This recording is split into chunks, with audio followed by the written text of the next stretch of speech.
أعوذ بالله من الشيطان اللعين الرجيم بسم الله الرحمن الرحيم وبه نستعين رب اشرح لي صدري ويسر لي أمري واحلل عقدة من لساني يفقهوا قولي قال الحكيم في محكم كتابه الكريم أعوذ بالله من الشيطان اللعين الرجيم ولا تحسبن الله غافلا عما يعمل الظالمون إنما يؤخرهم ليوم تشخص فيه الأبصار صدق الله العلي العظيم.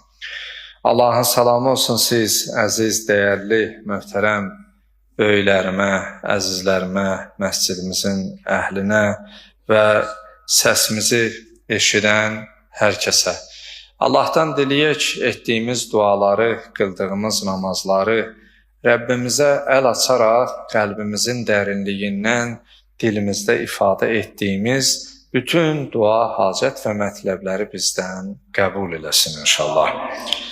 Və daima bizi bir-birimizə mehriban qərar versin. Qəlbimizdən kini, küdurəti, şeytanəti, vəsvəsəni kənar eləsin. Möhtərəm cəmaatımız, əziz möminlər, müsəlmanlar, bildiyimiz kimi bugün cümə günüdür.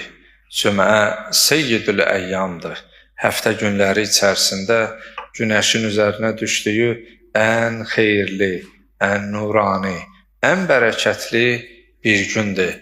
Və Quran sünniyə əsaslandıqda bugün sonuncu xilaskarımızın, sonuncu vəd olunmuş höccətimizin də gəliş günüdür. Bir sözlə bugün o gündür ki, yer üzərində haqsızlıq, ədalətsizlik, zülm baş alıb getdiyi bir vaxtda o həzrət gəlişi ilə haqsızlığı aradan aparıb, haqqı, ədalətsizliyi aradan aparıb, ədaləti, zülmün, sitəmin, nifaqın kökünü kəsərək yer üzərində sülhü, əmniyyəti bərqərar edəcək. Allah o günü görməyi hər birimizə nəsib eləsin. Əgər ömrümüz vəfa qılmazsa, o günü görə bilməriksə, yaşadığımız bu ömürdə boynumuza düşən, üzərimizə düşən bütün vəzifələri tam, dürüst yerinə yetirənlərdən Allah bizi qərar versin inşallah.